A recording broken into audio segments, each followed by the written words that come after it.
ভারত যদি বন্ধুত্ব দেখায় বন্ধুত্ব পাবে, কিন্তু ভারত যদি বাংলাদেশে আধিপত্যবাদ বিস্তার করতে চায়, বাংলাদেশের 18 কোটি জনগণ সেটা রুখে দেবে।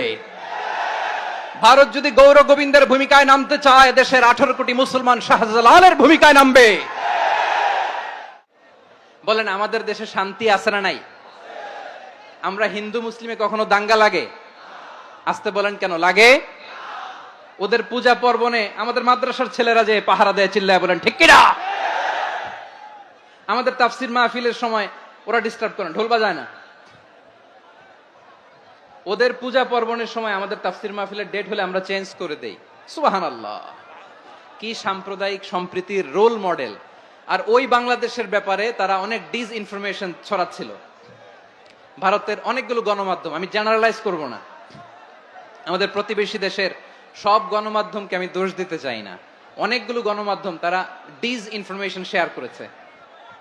ডিসইনফরমেশন আর মিস ইনফরমেশনের পার্থক্য আছে। মিস ইনফরমেশন না জেনে ভুল বুঝে একটা মিথ্যা বা ভুল তথ্য ছড়িয়ে দেয়া, এটার ক্ষমা আছে, এটার কি আছে? আর ডিসইনফরমেশন মানে ইচ্ছা করে, প্ল্যান করে, ম্যাপ করে, ছক এঁকে মিথ্যা, গুজব, রটনা সোশ্যাল মিডিয়ায় ছড়ানো, এটার ক্ষমা আছে? আওয়াজ করে বলেন, ক্ষমা আছে? ভারতের কিছু গণমাধ্যম তাই করেছে। আমরা ব্যথিত হয়েছি, আমাদের হৃদয়ে রক্তক্ষরণ হয়েছে। আমাদের প্রতিবেশী দেশকে বলতে চাই, আমাদের দেশ নিয়ে আপনাদের ভাবার দরকার নাই, নিজের চরকায় তেল দেন, নিজের দেশ নিয়ে ভাবেন। গত মাসের ভয়েস অফ আমেরিকার রিপোর্ট, বাংলাদেশে সংখ্যালঘু জনগোষ্ঠী আগের চেয়ে বেশি নিরাপত্তা পাচ্ছে। Report voice of America, Muslim report নাকি? মুসলিম জরিপ, ভয়েস অফ আমেরিকা। কথা বুঝে নাই বোধহয়।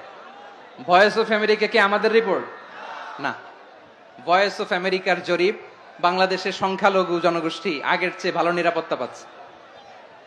শুধু এখানেই শেষ না, মাইক্রোসফটের একটা জরিপ শোনাই আপনাদেরকে। তারা সারা পৃথিবীতে গুজব, ভুয়া আর মিথ্যা নিউজ ছড়ানোতে কোন দেশ সেরা একটা রিপোর্ট করেছে। এর মধ্যে 1 নম্বরে এসেছে ভারতের নাম। মাইক্রোসফট তো মুসলমানরা চালায় না? কথা বোঝে নাই বোধহয়। প্রতিবেশী দেশকে বলবো, আপনারা নিজের চরকায় তেল দেন, আপনারাও শান্তিতে থাকেন, আমাদেরকেও শান্তিতে থাকতে দেন। সব চেঞ্জ করা যায়, প্রতিবেশী চেঞ্জ করা যায় না। আমাদের ল্যান্ড তাদের ল্যান্ড, পাশাপাশি। আমরা চাই তারাও সুখে থাক, আমরাও সুখে থাকি, ঠিক কিনা? কিন্তু প্রতিবেশী হলে বন্ধুত্বপূর্ণ আচরণ করতে হয়। প্রতিবেশী যদি বন্ধু না হয়ে প্রভু হতে চায়, এরকম দানব প্রতিবেশী কেউ চায় না। ভারত যদি বন্ধুত্ব উপহার দেয়, আমরাও বন্ধুত্ব দিব, কি বলেন?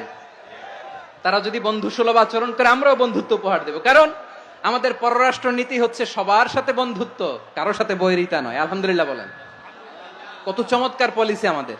আমরা নির্বিবাদী, আমরা বাংলাদেশিরা শান্তিকামী, we are proud of that. এজন্য আমরা গর্ববোধ করি। আমাদের পররাষ্ট্র নীতি সবার সাথে বন্ধুত্ব, কারোর সাথে শত্রুতা নয়।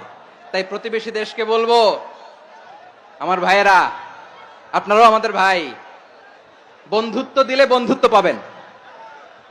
বন্ধুত্ব ইজ ওয়েলকাম, দাদাগিরি নয়। বন্ধুত্ব ওয়েলকাম, দাদাগিরি নয়, লাউড এন্ড ক্লিয়ার। ভারত যদি বন্ধুত্ব দেখায় বন্ধুত্ব পাবে, কিন্তু ভারত যদি বাংলাদেশে আধিপত্যবাদ বিস্তার করতে চায়, বাংলাদেশের 18 কোটি জনগণ সেটা রুখে দেবে। ভারত যদি গৌর গোবিন্দের ভূমিকায় নামতে চায়, দেশের 18 কোটি মুসলমান শাহজালালের ভূমিকায় নামবে।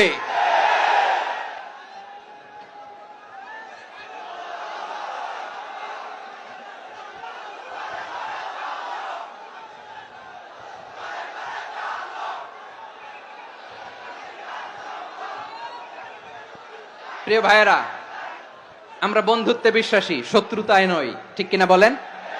আল্লাহ আমাদেরকে বোঝার তৌফিক দান করুক। তাহলে এই যে তারা বলেছে এদেশে সংখ্যালঘুরা কষ্টে আছে, দুঃখে আছে, এটা কি ঠিক? বলেন, এটা কি ঠিক? না, তারা ডিসইনফরমেশন শেয়ার করেছে, এটা ঠিক নয়। আমার প্রতিবেশী বন্ধু রাষ্ট্রকে বলবো, আপনারা এটা করবেন না, এটা করবেন না। আমরা শান্তিতে আছি, আপনারাও শান্তিতে থাকেন, আমাদেরকেও শান্তিতে থাকতে দেন।